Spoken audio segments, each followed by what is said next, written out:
The Noble Quran says, let there be no compulsion in religion. That's point number one. And point number two is that the punishment for a Muslim who wants to come out of Islam, God forbid, is death punishment. According to me, this signifies a virtual compulsion in the mind that this is the punishment which will be given to me, so hence I cannot do it. And this kind of, I just need some clarification. I'm sure there is a clarification on this point.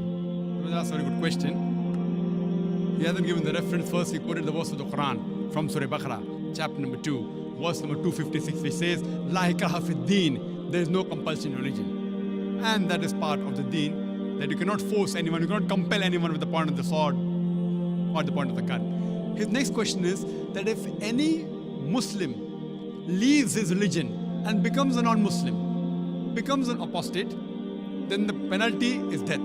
So isn't this a sort of compulsion? Before I give the answer, I would like to mention that every country has its own law, its rules and regulation. And most of the countries, one of the highest punishments is for treason. For example, if a person is working in the army and if he leaks the important thing of the country, all the vital points and the information to the enemy, it is called as treason. Most of the countries, if anyone does treason, sells the important blueprints and documents of the country to the enemy, many of the countries, it is death penalty, many of the countries have life imprisonment. So now if I tell that what kind of a country is this, in where I am compelled by the country not to do certain things, what is wrong is wrong. So here also, if a Muslim becomes a non-Muslim, it's only in the Islamic state of law if that Muslim who becomes a murtad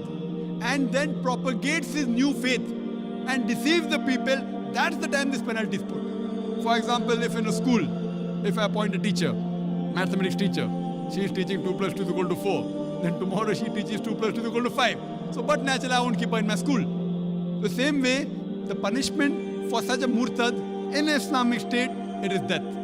This will not be called as compulsion. It will be a person who has strayed away from the truth to the falsehood. But as far as making anyone accept Islam, no Muslim can force any non-Muslim to accept Islam at the point of the sword or at the point of the gun. What we have to do is we have to convey the message. If you like it, you accept it. If you don't like it, no problem. Our job is to convey the message. It's mentioned in the Quran, Surah Ghashiyah, chapter number 88, فَذَكِّرْ نَمَّا أَنْتَ مُذَكِّرْ. Our job is to deliver the message. We have to deliver the message in the best way, with hikmah and with husna, with most beautiful preaching. Whether the other human being, non-Muslim, accept or not, it is not under our control. We cannot force anyone to accept Islam at the point of the sword, at the point of the gun. But that what you're talking is a different case in a state of Islamic law. Like as I gave an example where a person working in army, if he sells the secrets of the country, then the penalty is somewhat similar. Hope that answers the question.